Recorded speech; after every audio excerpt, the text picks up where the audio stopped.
generation of pupils.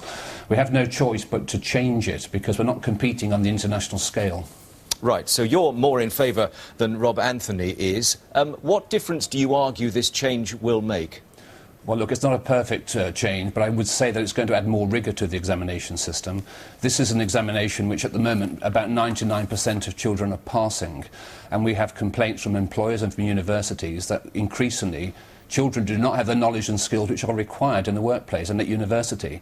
So we're falling behind the rest of the world. An OECD report a couple of weeks ago puts the new generation of 16 to 24-year-olds at the bottom of the international pile. My generation, who actually taught the old O-level examination, were at the top of the international pile. I would like to have seen a more rigorous exam than what Michael Gove is actually proposing, but it's a move in the right direction. Rob Anthony, do you accept that analysis of those who are currently studying at schools?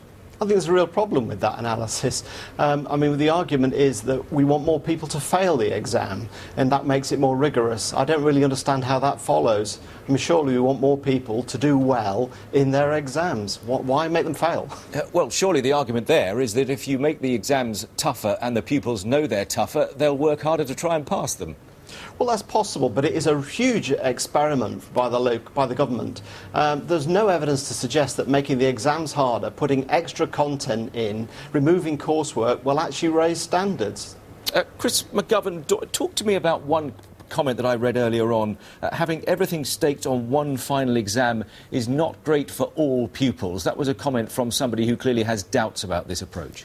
Yeah, I think it is actually fairer, because what's been going on in the past under GCSE is that we've had coursework, often done by parents, so it favours middle-class children. The good thing about having an end-of-two-year exam is that it's fair for everybody, yet it's difficult, it's stressful, but it's what other countries across the world are doing. And we need to be competing on a world scale. We have no choice about this. We have to reform our exam system, otherwise our economy is going to collapse. We have to do something about it.